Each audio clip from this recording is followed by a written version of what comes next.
ایک دفعہ کا ذکر ہے کہ ایک گاؤں میں زینب نام کی ایک چھوٹی بچی رہتی تھی۔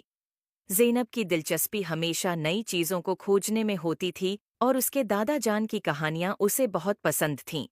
اس کے دادا جان ہمیشہ اسے جادوئی کہانیاں سناتے اور اپنے بچپن کے دلچسپ واقعات سناتے تھے۔ ایک دن زینب اپنے دادا جان کے پرانے کمرے میں کھیل رہی تھی۔ اس نے ایک پرانی لکڑی کی الماری دیکھی جس میں ایک چھوٹا سا صندوق رکھا تھا۔ زینب کی تجسس کی وجہ سے اس نے صندوق کا ڈھکنا کھولا اور اندر ایک خوبصورت چمکتی ہوئی انگوٹھی دیکھی۔ یہ انگوٹھی کسی عام انگوٹھی سے مختلف تھی، اس پر خوبصورت ڈائمنڈ لگا ہوا تھا۔ زینب نے انگوٹھی کو اٹھا کر اپنے دادا جان کے پاس لے گئی اور ان سے پوچھا، دادا جان، یہ کیا ہے؟ دادا جان نے انگوٹھی دیکھ کر مسکرایا اور کہا، یہ جادوئی انگوٹھی ہے۔ یہ انگوٹھی ہمارے خاندان کی حفاظت کے لیے ہے۔ جب کوئی صحیح نیت سے اسے پہنتا ہے تو یہ ایک جادوئی مخلوق میں تبدیل ہو جاتا ہے جو پہننے والے کی حفاظت کرتا ہے۔ زینب نے حیرت سے پوچھا، کیا میں اسے پہن سکتی ہوں؟ دادا جان نے نرمی سے کہا، ہاں، لیکن یاد رکھو، یہ انگوٹھی صرف صحیح نیت اور دل کی پاکیزگی کے ساتھ ہی اپنا جادو دکھاتی ہے۔ زینب نے انگوٹھی پہنی اور اچانک ایک نرم روشنی کے ساتھ انگوٹھی ایک چھوٹی پیارے مونسٹر میں تبدیل ہو گئی۔ یہ جن سبز رنگ کا تھا اور اس کی آنکھیں چمک رہی تھیں۔ وہ دوستانہ انداز میں زینب کی طرف دیکھنے لگا۔ جن اور زینب بہترین دوست بن گئے۔ جن ہمیشہ زینب کی حفاظت کرتا۔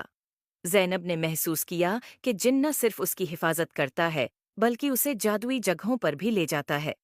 ایک دن جب زینب جنگل میں کھیل رہی تھی تو اس نے دیکھا کہ ایک درخت کے نیچے ایک ننھی سی بلی پھنس گئی ہے۔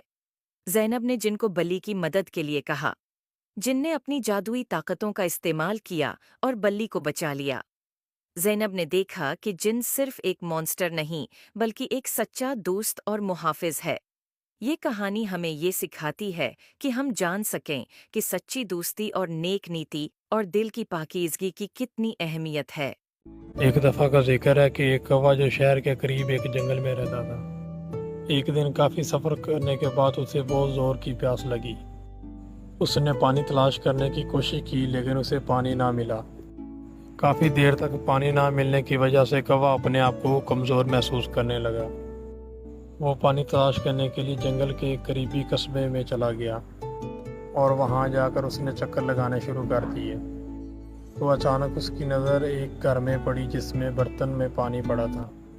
وہ پانی کو دیکھ کر بہت خوش ہوا لیکن جیسے ہی وہ برتن کے پاس گیا تو اس کی چونچ پانی میں نہ پہنچ سکی۔ تو کافی دیر سوچنے کے بعد اس کے ذہن میں ایک خیال آیا، اگر میں اس برتن میں کنکریاں ڈالوں تو اس کا پانی اوپر آ جائے گا۔ تو اس نے کنکریاں اکٹھا کرنا شروع کر دی۔ ایک ایک کر کے وہ کنکریاں لاتا اور اس برتن میں ڈال دیتا اور پانی کی سطح اوپر آنا شروع ہوگی۔ یہ عمل تقریباً 1 گھنٹہ چلتا رہا اور پانی کی سطح کافی حد تک اوپر آ چکی تھی۔ پھر جب اس نے پانی پینے کی کوشش دوبارہ کی تو ابھی بھی پانی کی سطح بہت نیچے تھی۔ اتنی دیر محنت کے باوجود وہ کوا اپنے آپ کو بہت کمزور محسوس کرنے لگا اور اس نے دوبارہ کنکریاں اکٹھا کرنا شروع کر دی اور اس برتن میں ڈالنے لگا۔ پھر اس نے مزید کنکریاں اس میں ڈالی اور پانی کی سطح اس برتن کے کنارے تک پہنچ آئی۔ جب پانی کناروں تک آ گیا تو اس نے پانی پینا شروع کر دیا اور اس نے اپنی چونچ پانی میں ڈبو دی اور تب تک پانی پیا جب تک وہ اور پانی پینے سے عاجز نہ ہو گیا۔ پانی پینے کے بعد وہ بہت خوش ہوا اور اس نے اپنے دوستوں کو دعوت دی۔ تو اس مہربان کوے کے دوست بھی آئے اور انہوں نے بھی پانی پیا اور اسے کا بہت شکریہ ادا کیا اور اسے الوداع کہہ کر چلے گئے۔ کوے کی کہانی سے ہمیں یہ سبق ملتا ہے کہ آپ اپنی تھوڑی سی محنت اور دماغی کام کی وجہ سے ہر وہ چیز حاصل کر سکتے ہیں جسے آپ حاصل کرنا چاہتے ہیں۔